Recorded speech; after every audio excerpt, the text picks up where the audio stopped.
La seule chose que je regrette dans l'entrepreneuriat, c'est de ne pas avoir commencé plus tôt. Showroom de l'agence Motorcar. On me retrouve de nouveau à New York. Alors nous sommes 40 employés. Entoure-toi d'une bonne personne. Un recrutement réussi, c'est un recrutement honnête. On sait jamais ce qui peut se passer. C'est important de se remettre en question. Ouais, d'accord. Et fixer des objectifs peut-être. Se diversifier au maximum. La seule chose que je regrette dans l'entrepreneuriat, c'est de ne pas avoir commencé plus tôt.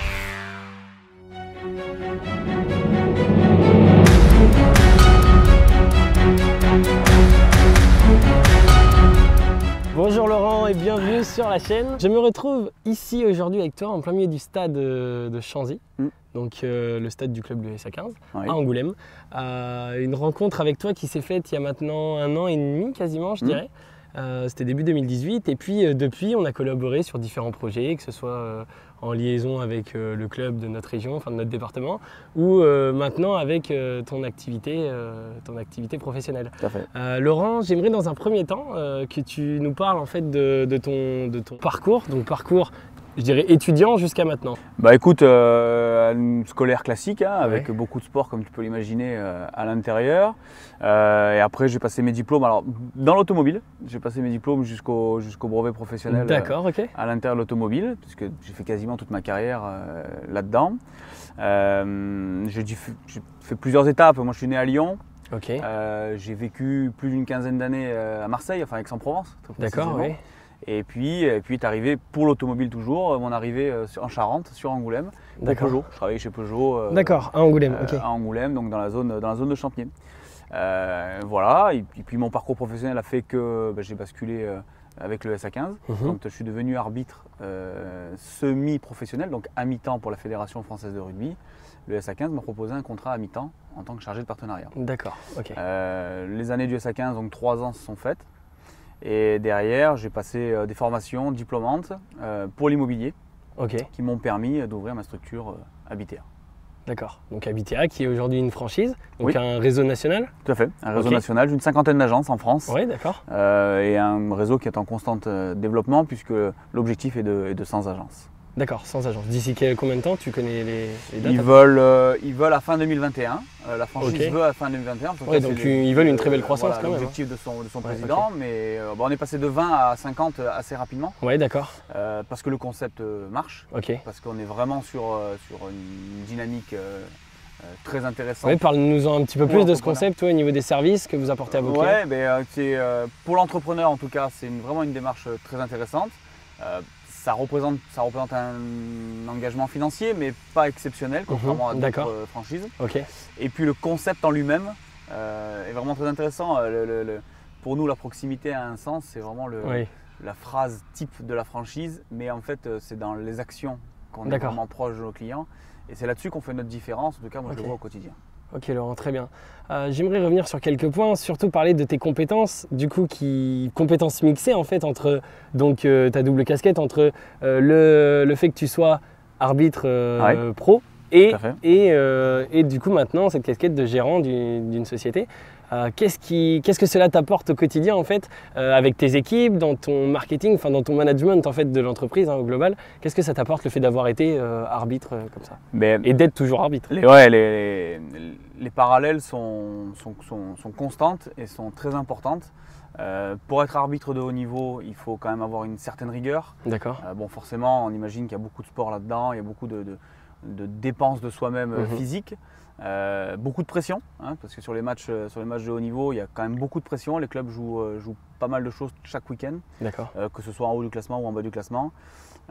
Donc toutes ces valeurs, tous ces éléments difficiles pour certains à maîtriser sont un parallèle direct avec l'entrepreneuriat. Quand on ouvre une entreprise, tout le monde s'imagine qu'il y a tout un tas de choses qu'on connaît, mais surtout ceux qu'on ne connaît pas. Bien sûr, c'est tout ce qui est surprenant quand on ouvre une entreprise. Et du coup, la rigueur, la justesse font qu'avec mes équipes, ça se passe très très bien. D'accord. Ils le savent, je les manage comme une équipe sportive. Et des fois, je les appelle, on a notre petit nom, c'est la team. Donc quand on a des groupes WhatsApp et autres, c'est la team. Donc quand je m'adresse à eux, je m'adresse en équipe. Je leur parle beaucoup de valeurs d'équipe. Je leur dis beaucoup, alors la phrase bateau qu'on entend, tout seul on va vite.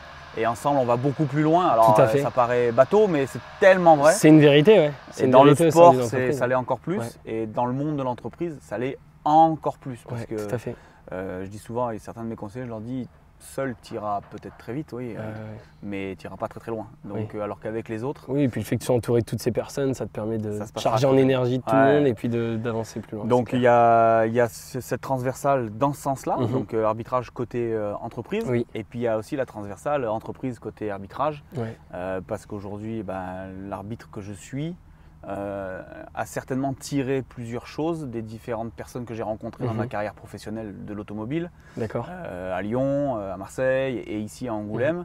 Et j'ai réussi, enfin j'ai puisé dans toutes ces personnes des qualités qui me semblaient utiles pour le reste et que je retranscris sur le terrain. Ouais, d'accord, ok. Donc il y a un parallèle constant, quoi. Ouais, tout L'un à fait. apporte Dans à les deux l'autre. sens, et ça c'est intéressant. Ouais. Ouais. Parce qu'on L'un peut apporte à s'imaginer qu'il n'y a que de l'arbitrage vers l'entreprise, Ouais. mais en fin de compte ça se fait aussi dans l'autre sens. Laurent, du coup, je voudrais te parler d'un autre point. Quel a été en fait, s'il y en a eu, des remises en question en fait avant d'ouvrir cette société? Est-ce que tu peux me dire sur la gestation du projet, c'est fait sur combien de temps avant la création de la société?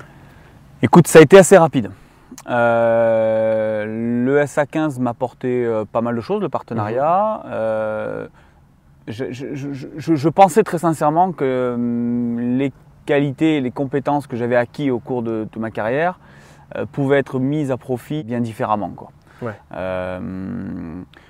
Donc du coup, je sentais bien que j'étais pas à ma place. Je D'accord. sentais bien que j'étais pas au maximum de mes capacités. Et j'ai plus de 40 ans maintenant, parce que j'ai 42 ans. Je pense en avoir vu pas mal. J'en ai encore plein à voir, hein, évidemment, tout à fait. comme tout entrepreneur. Mais je sentais qu'il fallait que je passe à autre chose. Et D'accord. j'avais envie de créer un projet qui me ressemble. D'accord. Un projet qui ressemble à Laurent Cardona, Ouais, et pas un projet qui ressemble à quelqu'un d'autre ou un projet créé par quelqu'un d'autre. d'accord. Donc ça s'est fait j'ai ouvert l'entreprise fin janvier, on a démarré l'activité en mars 2019. Donc pour ceux qui nous écoutent, ça fait très tôt, hein, ça Oui, fait pas très bien longtemps sûr, que ouais. l'activité est ouverte.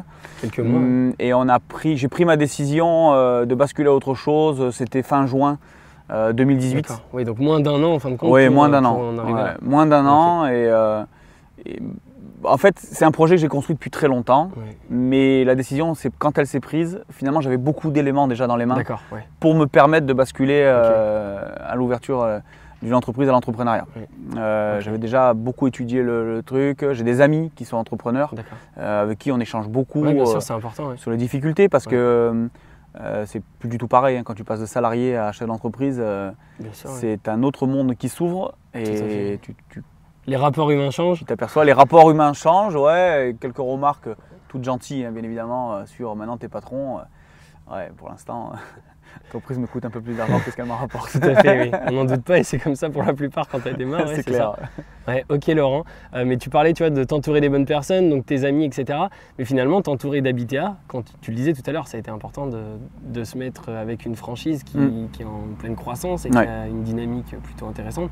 Mais c'est vrai que c'est hyper important, on le voit, parce que tu parles de la franchise, de tes amis. Ouais. Est-ce Bien que- s'entourer, quoi. Ouais, voilà, c'est ça. C'est ça. Bien s'entourer parce qu'au final, c'est ces personnes-là qui vont te conseiller, qui vont t'amener et qui vont te tirer vers le haut. Mm. Ouais, ok. Donc, ouais, tu as raison. L'idée de la franchise, plutôt que partir tout seul, c'est parce qu'il t'apporte énormément de choses, parce qu'il y a tout un tas de questions auxquelles des fois je ne sais pas répondre. Ouais. Et là, On a une réelle expérience derrière. Tu es lancé depuis quelques mois, mais tu as un vrai retour et une vraie expérience de Exactement. confiance. Enfin, c'est ce que je me dis aujourd'hui. Ouais. Je me dis, tu peux aller chercher, puiser de l'info. Ouais, Et exactement. puis, tu as toute leur confiance parce que vous êtes partenaire de travail avec Habitea, ouais, la et France, puis, etc. La même chose, j'en ai appris à se connaître avec, Ouais, voilà, avec c'est ma ça. franchise, avec les dirigeants de ma franchise, et je sais que j'ai leur totale confiance. Ok, Laurent. Je leur ai prouvé, même en quelques mois, ça peut paraître court pour ce domaine-là, mais même en quelques mois, je leur ai prouvé que j'étais hyper appliqué, forcément des petits défauts, mais j'étais hyper appliqué dans ce que je faisais, D'accord. et que pour moi, c'était très important. Et je fais pareil avec mes clients. Mhm. Si tu veux, chaque client qui franchit la porte de l'agence ou par téléphone ou autre, il est pris de la même façon, et je demande à mes conseillers de faire exactement la même chose. on n'abandonne personne, on va jusqu'au bout d'un projet. C'est vraiment les convictions de l'agence. Ah oui, c'est un leitmotiv, quoi. Ok, d'accord. Tous les jours, je leur répète, je leur rabâche. Des fois, je suis peut-être un peu lourd, mais ils le savent et je pense qu'ils l'appliquent assez bien. En tout cas, les clients qui nous font confiance, qui nous ont déjà fait confiance, parce qu'on a quand même signé quelques ventes depuis qu'on a ouvert. Je pense qu'ils sont des retours assez positifs. On est content de notre travail. Ok. Est-ce qu'aujourd'hui, là, à l'heure où on parle, est-ce que tu continues à... J'imagine que oui, parce que je te connais un petit peu quand même, mais est-ce que tu continues à te remettre en question et comment tu fais? Est-ce que tu appelles des fois un autre chef d'entreprise, qui est un de tes amis entrepreneurs ou autre? Comment tu fais pour te remettre en question et avancer en fait? Ouais, c'est ça, tu m'as bien déchiffré.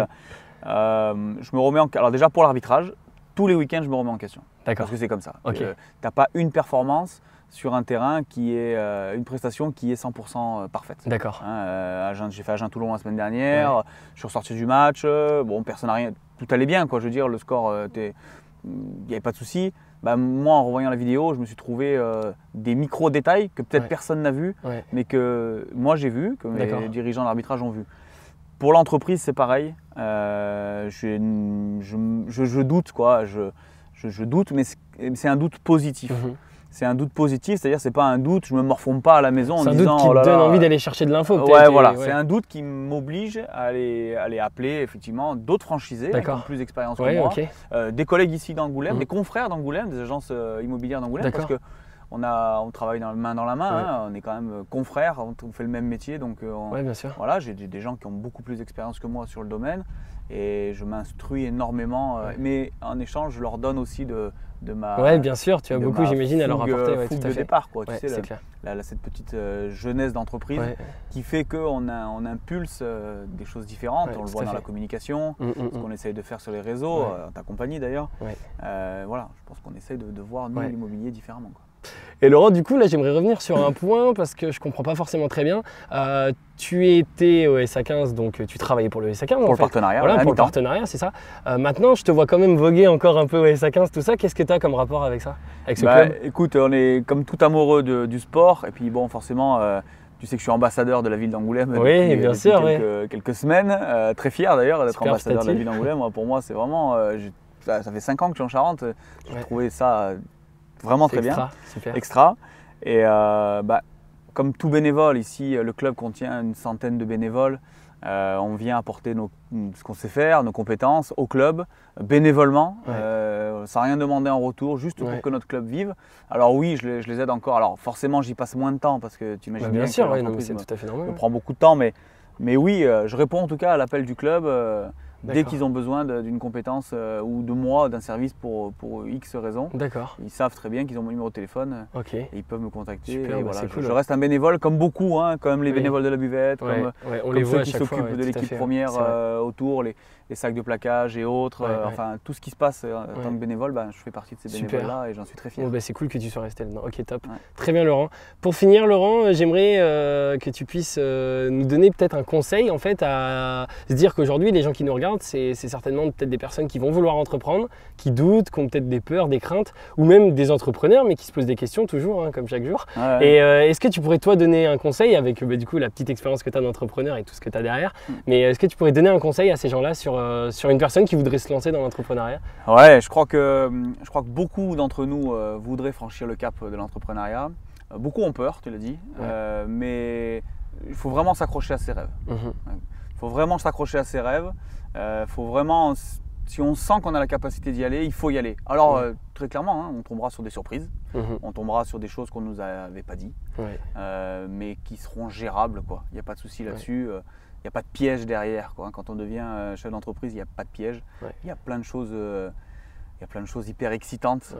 Et ça me fait vibrer en tout cas tous les jours quand je me lève le matin. J'ai plein de choses en tête, j'ai envie de communiquer, j'ai envie de parler avec mes conseillers et ça donne beaucoup de bonheur. C'est une magnifique expérience. Il faut se lancer et quoi qu'il arrive, si ça ne marche pas, je pense qu'il faut se dire comment tu as essayé, tu as testé. La seule chose que je regrette dans l'entrepreneuriat, c'est de ne pas avoir commencé plus tôt. D'accord. Tout simplement. Ça, tu vois, c'est le mot de la fin. Super, Laurent. Je t'en prie. Merci.